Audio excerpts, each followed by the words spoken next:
Martine Pinville, secrétaire d'État chargée du commerce, de l'artisanat, de la consommation et de l'économie sociale et solidaire. C'est dans votre titre. Je vous en prie.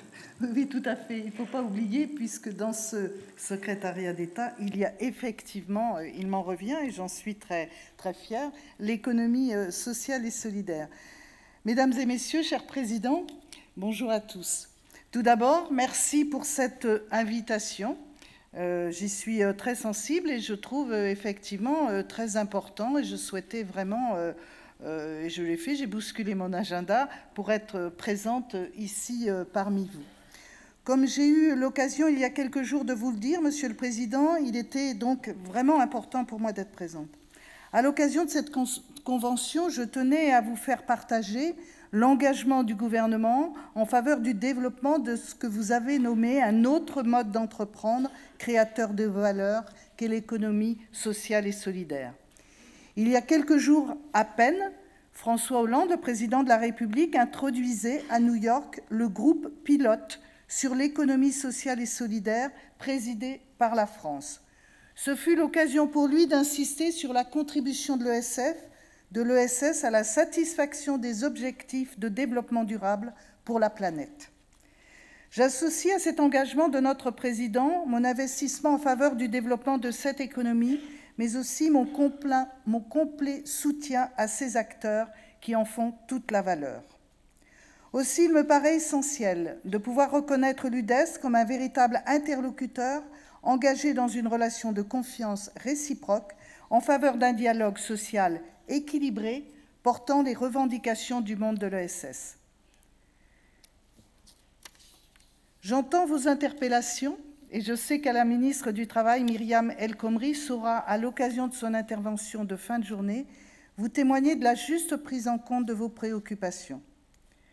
Mais nous aurons d'autres rendez-vous et je crois que nous pourrons continuer, comme nous l'avons déjà fait, à échanger et à discuter d'un certain nombre de vos préoccupations.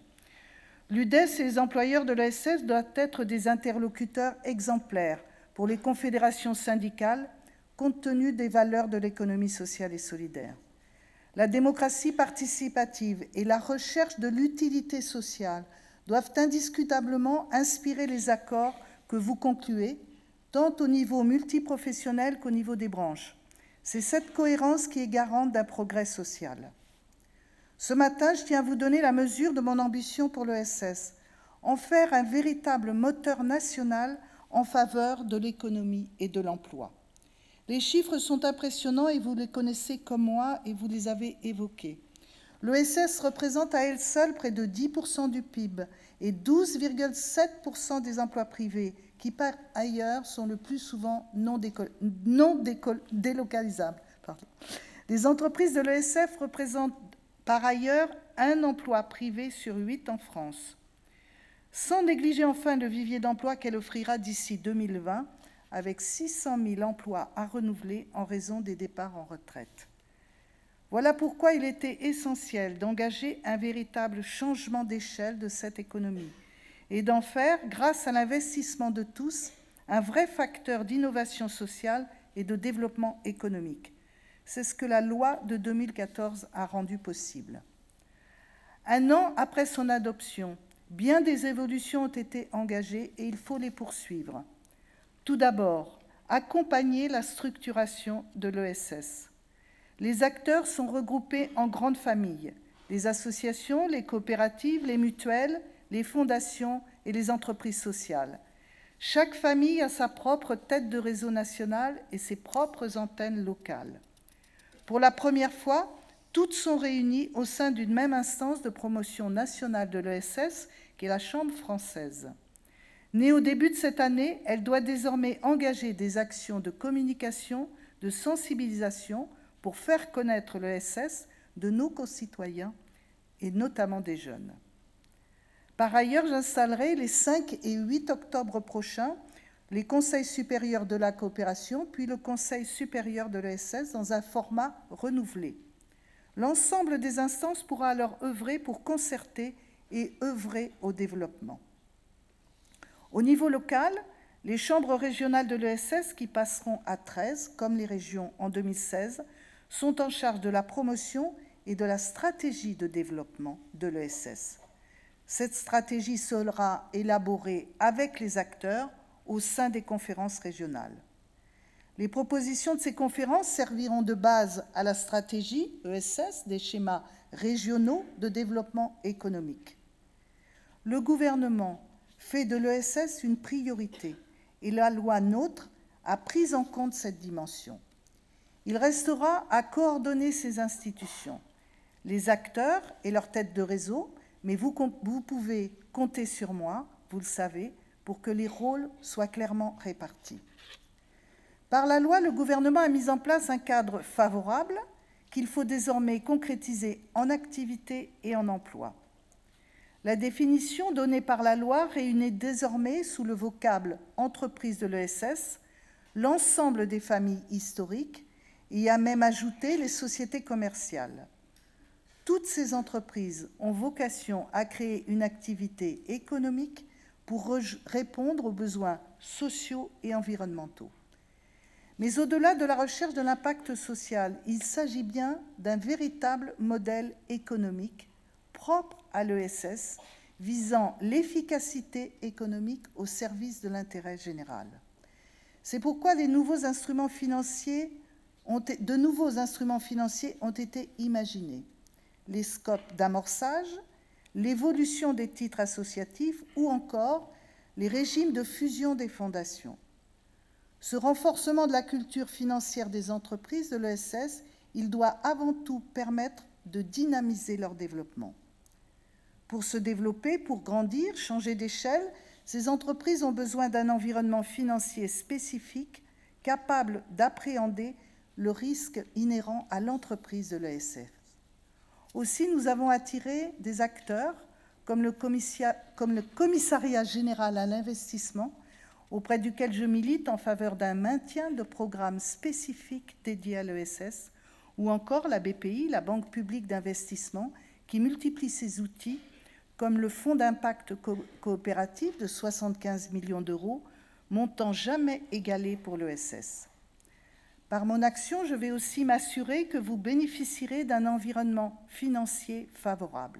Cependant, il vous faut investir, il vous faut embaucher pour confirmer les bons chiffres de l'ESS des années précédentes. J'attends de vous que nous allions plus loin encore que le 24% de croissance de l'emploi depuis 2000 et les presque 1% de l'année dernière. Parmi les avancées permises par la loi de 2014, la reprise d'entreprise par les salariés est un outil qui me tient particulièrement à cœur et que j'aimerais voir plus souvent mobilisé. Le courage des salariés qui décident de prendre en main le destin de leur entreprise doit être accompagné par l'État. Cet accompagnement requiert une connaissance de l'économie sociale et solidaire, notamment du modèle coopératif, et la capacité à mobiliser un réseau d'acteurs spécialisés comme la CGScope ou France Active. J'étais très fière, il y a seulement quelques jours, d'être présente pour la première livraison de produits de Scope TI, ou bien cet été encore, c'est les anciens Fralib, ou bien cet été encore aux côtés des salariés de la compagnie alpine d'aluminium à Cran-Chevrier. C'est le sens du droit d'information préalable des salariés sur les conditions de reprise et les orientations générales de votre entreprise. Mieux informés, ils pourront construire des projets de reprise plus tôt et plus aboutis. Il vous appartient à vous, chef d'entreprise, d'instaurer cet échange au sein de votre entreprise qui mette en capacité vos salariés. C'est un exemple que l'ESS peut donner au reste du secteur privé. Dans le cadre de la loi, nous nous sommes également engagés à produire un véritable choc coopératif. L'objectif politique était ambitieux, doubler le nombre d'emplois coopératifs, passer de 40 000 à 80 000. Ce défi, nous sommes en passe de le réaliser en soutenant le modèle coopératif dont la résilience et la gouvernance a fait ses preuves en termes de création d'emplois et d'animation démocratique. Il repose sur la modernisation de 3 types de coopératives, les SCOP, les sociétés coopératives d'intérêt commercial, les SIC et les coopératives d'activité d'emploi, les CAE. Néanmoins, si nous avons engagé un véritable changement culturel, beaucoup reste encore à faire pour bénéficier pleinement de l'investissement faits dans ce secteur. Ma priorité dans les toutes prochaines semaines, ce sera, nous venons d'en discuter, Monsieur le Président, l'installation d'une administration de l'ESS à Bercy. Maintenant que l'ESS a sa loi, des outils nouveaux, une gouvernance efficace, il reste à réussir l'ancrage et l'acculturation de l'administration qui lui est dédiée à Bercy. Nous avons également un autre défi à relever, celui de l'implication des jeunes dans cet écosystème. Il me tient à cœur qu'ils profitent bien sûr de ce potentiel d'emploi, mais aussi qu'ils investissent les instances de gouvernance. C'est pourquoi j'ai pris l'engagement cet été, lors du comité interministériel de la jeunesse de Besançon, qu'au moins 15 jeunes figurent parmi les 70 membres du Conseil supérieur de l'ESS. Il est un autre objectif qui me tient à cœur également, et je sais que vous le partagez, c'est celui de l'égalité homme-femme qui doit s'illustrer dans une parité parfaite au sein des instances. J'ai pu observer la difficulté à satisfaire ces deux objectifs. Pourtant, je suis heureuse de pouvoir vous annoncer que nous avons réussi. Ça n'a pas été toujours très facile. Concernant la gamme des outils financiers, là encore, je souhaite poursuivre l'effort qui a été engagé en faisant des investisseurs ordinaires les nouveaux financeurs de l'ESS.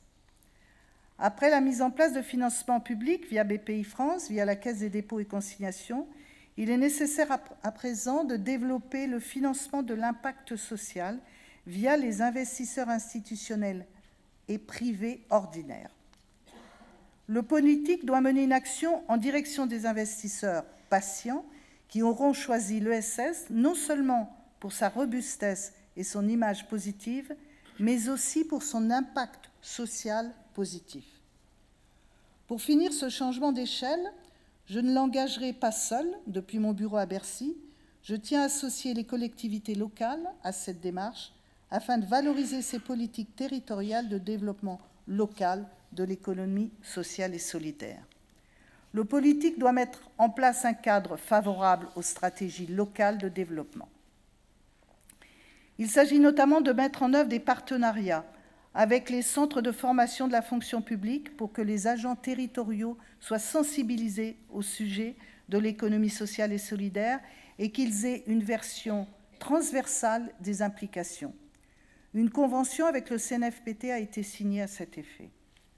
Je pense également aux pôles de coopération qui connaissent désormais un beau succès, comme vous pourrez en juger début novembre avec l'annonce des nouveaux lauréats de l'appel à projets. Cette vision toute française de l'économie sociale, je souhaite la promouvoir au niveau international et européen. J'ai rencontré hier le ministre du Luxembourg qui venait regarder comment nous nous organisions. Et je dois aller au Portugal, en Allemagne, à Berlin également sur ces sujets. La France développe une vision ambitieuse de l'ESF. Elle est fondée sur la promotion d'un modèle économique durable, patient et participatif, mêlant utilité sociale et performance économique. La France peut incarner un rôle leader en incitant les partenaires européens à reconnaître réciproquement leurs entreprises de l'ESS et initier la naissance d'un marché intérieur de l'ESS européen ou bien avec nos partenaires méditerranéens. Et c'est en ce sens que j'engage un certain nombre de démarches. Pour cela, c'est écrit dans le disque, là, je serai dès le mois prochain tour à Lisbonne, Rabat, Berlin, en Pologne également, et bien d'autres encore pour encourager la diffusion de notre modèle. Voilà, mesdames et messieurs, Monsieur le Président, ce que je voulais partager avec vous, ce chantier, ces travaux que nous avons à mener ensemble. Je vous remercie pour votre écoute et je vous souhaite une journée riche et stimulante. Merci.